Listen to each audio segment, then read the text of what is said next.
अब वो आए और चले गए यहाँ, मतलब दो शब्द भी ना बोले, ठीक है। अब यह भी सोचने वाली बात है।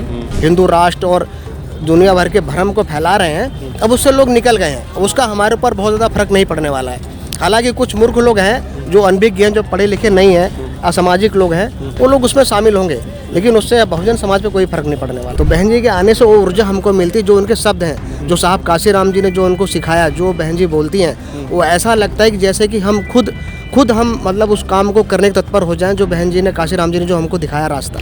तो इसके लिए हमें दुख तो होता है कि बहन जी यहाँ पे नहीं है, जिसकी वजह से हमारे लोगों को वो बातें सुनने से वंचित हो जाते हैं जो बहन जी कहना चाहती हैं। ये उनकी मंशा है, क्यों नहीं बोले, या बहन जी का ऐसा उनको निर्देश था कि अपने पदाधिकारियों के बीच जा रहे हैं, या कुछ बोले या ना बोले, ये सब वो लोग समझ सकते हैं। भाई साहब ये बताइए कि बहन जी के ना आने से जो ये महापरिनिर्वाण दिवस मनाया जा रहा है, कितना फीका महसूस हो रहा है? क्योंकि बहन जी आती हैं तो एक अलग ऊर्जा आता है लोगों के साथ। महिलाएं भी इस बार उस तरीके से उत्साहित नज़र नहीं आई।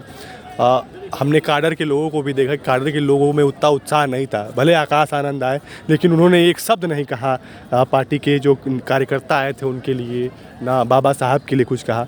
तो कितना दुखद होता है कि जब आप इतने चाहत के साथ, इतने बेसब्री के साथ अपने नेता का इंतज़ार कर रहे हो, और नेता आए, ना किसी कार्यकर्ता से मिले और हाथ हिलाए बिना चला जाए, गाड़ी से आए, गाड़ी से उतरे, फिर चला जाए।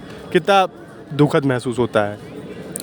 दुखद तो हालांकि ऐसा लगता है कि दुख तो हमें होना चाहिए, दुख होता भी है, लेकिन इसको हम दुख में शामिल नहीं लेंगे, क्योंकि कई कारणवश कई शब्द नहीं बोले जाते। और जहाँ तक बहन जी का सवाल है, तो बहन जी को ना आने की वजह तो आप जानते हैं कि हमारी जो सरकार है देश के अंदर, वो उनको परमिशन नहीं दे रही आने की। तो ये हमारे लिए बहुत दुख की बात है। अगर बहन जी यहाँ पे आती तो मुझे लगता है कि यहाँ पे बैठने की हमको जगह नहीं मिलती, रोड जाम होते, और ये ट्रैफिक आपको जो दिख रहा है, गाड़ियाँ आ जा रही हैं, बिल्कुल ठप हो जाती। तो बहन जी के आने से वो ऊर्जा हमको मिलती, जो उनके शब्द हैं, जो साहब काशीराम जी ने जो उनको सिखाया, जो बहन जी बोलती हैं, वो ऐसा लगता है कि जैसे कि हम खुद हम मतलब उस काम को करने के तत्पर हो जाएं, जो बहन जी ने, काशीराम जी ने जो हमको दिखाया रास्ता।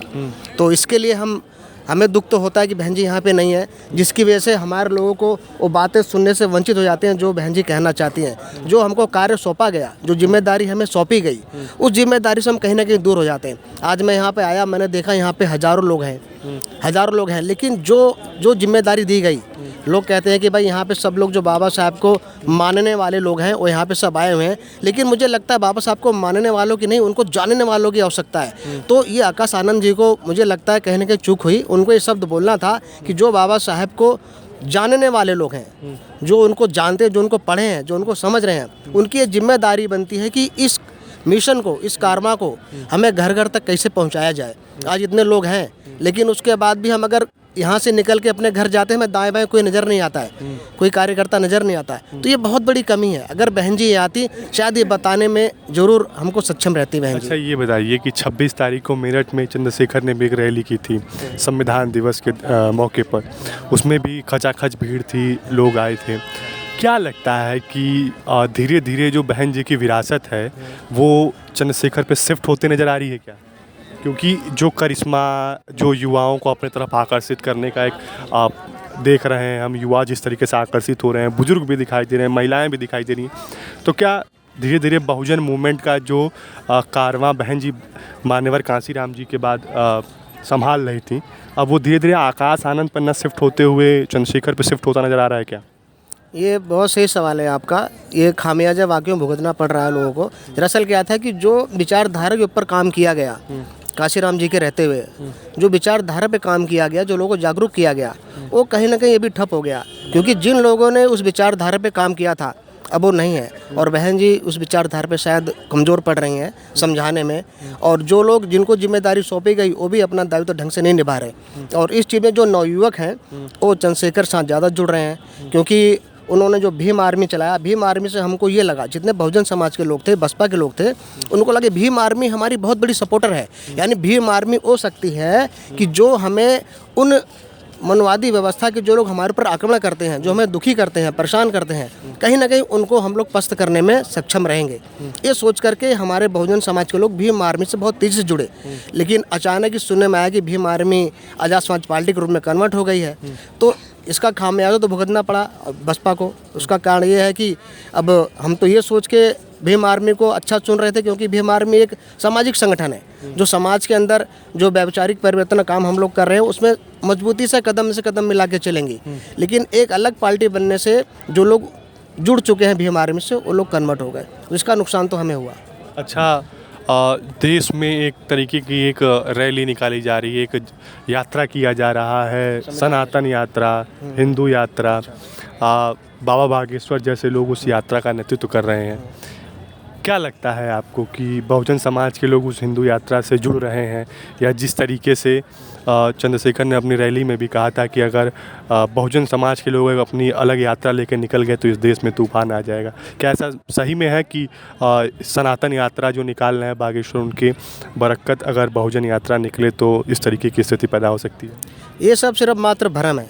बहुजन समाज का कोई भी व्यक्ति उस आंदोलन में बिल्कुल शामिल नहीं होगा, क्योंकि वो आंदोलन एक निरर्थक आंदोलन है। वो सिर्फ एक देश के अंदर और बहुजन समाज के लोगों के अंदर एक भ्रम पैदा करने की एक उनकी साजिश है, जिसमें उन्हें लगता है वो कामयाब होंगे। पर मुझे नहीं लगता कि ऐसा होगा, क्योंकि बहुजन समाज के लोग अब जाग चुके हैं। अब पहले क्या था कि पहले ये बताया जाता था कि भाई सूरज अगर ग्रहण लग गया तो बोलते थे सूरज को किसी उसने निगल लिया, राहु केतु ने। लेकिन अब साइंस का ज़माना है, अब विज्ञान का ज़माना है।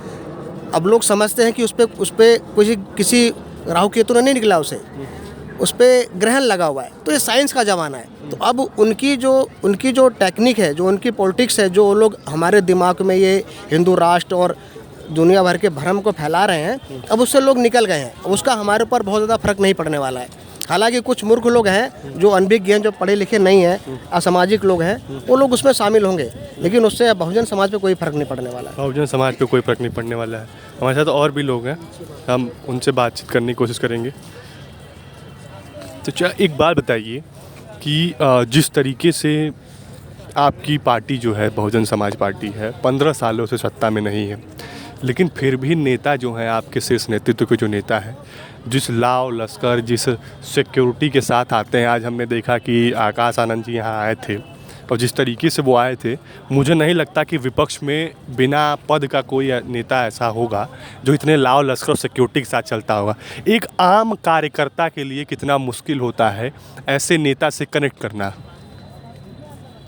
कोई मुश्किल नहीं है। बहुजन समाज ऐसा, ये कोई पार्टी नहीं है, ये एक मूवमेंट है। ठीक है, मूवमेंट को बढ़ाने के लिए जो मूवमेंट का नेतृत्व करता होता है वो सर्वसुलभ होता है, कि ताकि जो मूवमेंट के साथ लोग जुड़े वो हमसे आसानी से कनेक्ट कर पाएँ। लेकिन जब मूवमेंट का नेतृत्व करता जो है, क्योंकि बहन जी जो है अपनी विरासत अब धीरे धीरे आकाश आनंद को सौंप रही हैं, तो इस दौर में अगर आकाश आनंद इस तरीके से सिक्योरिटी, इस तरीके से गाड़ियों के लाव लश्कर के साथ चलेंगे, तो आप जैसा आम आदमी, चाचा जैसा आम आदमी कैसे जुड़ पाएगा उनके मूवमेंट से, कैसे समझ पाएगा उस मूवमेंट को? देखिए, अभी तो इन सब चीज़ों के लिए बहन जी खुद हैं, आकाश आनंद जी को आगे मार्गदर्शन करने के लिए। तो अभी आकाश आनंद जी चूँकि क्या है कि अपनी मर्जी से नहीं बोल सकते कुछ कि हमें अभी समाज को या बहुजन समाज को, मूवमेंट को क्या करना है, वो बहन जी के इशारे पे ही काम करेंगे। ठीक है, अब वो आए और चले गए यहाँ, मतलब दो शब्द भी ना बोले। ठीक है, अब यह भी सोचने वाली बात है।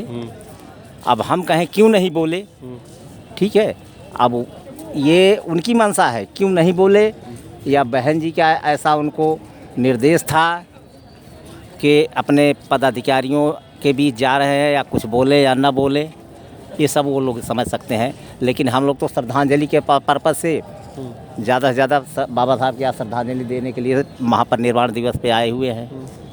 ठीक है, अभी आगे क्या होगा, अब ये तो बहन जी जाने, वो बड़ी नेता हैं हम लोगों की। बहन जी बड़ी नेता है आप लोग के, उनके दिशा निर्देश पे कार्य होगा जी। तो आपने सुना, ये गौतम बुद्ध नगर का दलित प्रेरणा स्थल है और यहाँ पे आज डॉक्टर अंबेडकर की महापरिनिर्वाण दिवस मनाने के लिए बहुजन समाज के लोग काफ़ी संख्या में आए हुए हैं और ज़्यादातर इस इलाके के जो वेस्ट यूपी के लोग हैं वही आए हुए हैं। आप समझ सकते हैं कि 3 दिसंबर को जिस तरीके से मायावती का ट्वीट आता है कि वो अब किसी भी सार्वजनिक कार्यक्रम में ना ही पुण्य तिथि पर या जयंती पर वो नहीं जाएंगी, बल्कि इसके बरकत वो अपने वहाँ या तो पार्टी कार्यालय पर या अपने निजी आवास पर ही श्रद्धासुमन अर्पित करेंगे। तो आप लोगों में एक उत्साह की कमी दिखाई दे रही है। आप लोगों से जब हम बात कर रहे हैं, लोगों से जब हम बात करने की कोशिश कर रहे हैं, उनके समझने की कोशिश, कहीं ना कहीं उनके अंदर एक टीस दिखाई दे रही है कि बहन जी नहीं आई, और उस तरीके से वो अपने जो मूवमेंट है, बहुजन समाज का जो मूवमेंट है, वो धीरे धीरे कहीं ना कहीं उस तरीके से जो कारवा बढ़ाने की बात उन्होंने अपने ट्वीट के माध्यम से कही थी, वो कहीं ना कहीं कम होते नज़र आ रहा है। जो कारवा है वो धीरे धीरे, जो कारवा से जुड़े हुए लोग हैं वो धीरे धीरे मध्यम होते जा रहे हैं। क्योंकि बहन जी की जगह पे जो राष्ट्रीय कोऑर्डिनेटर हैं वो आकाश आनंद तो आए थे, लेकिन उन्होंने यहाँ जो लोग आए थे उन्हें संबोधित नहीं किया। तो समझ सकते हैं कि लोग हताश हैं, दुख हैं, निराश हैं। आपने अभी हमने बात करते हुए आपने सुना किस तरीके से लोगों ने बताया कि आकाश आनंद आए, जिस लाव लश्कर के साथ आए, जिस सिक्योरिटी के साथ आए, उन्हें उस तरीके से नहीं आना चाहिए थे। वो आम जनमानस जो बहुजन समाज के लोग उनसे जुड़ नहीं पा रहे हैं। तो आप समझ सकते हैं कि बदलते दौर के साथ जो राजनीति का कल्चर है, कलेवर, वो किस तरीके से बदल गया है कि बहुजन समाज के लोग अपने अगुआ के यानी कि अपने नेता से मिलने के लिए तरस रहे हैं। तो आने वाले समय में इसका खामियाजा कहीं ना कहीं बहुजन समाज पार्टी को चुनावों में भुगतना पड़ेगा। फिलहाल के लिए इतना ही। मेरा नाम गौरव मिश्रा है और कैमरे के पीछे मेरे साथी शुभमा है।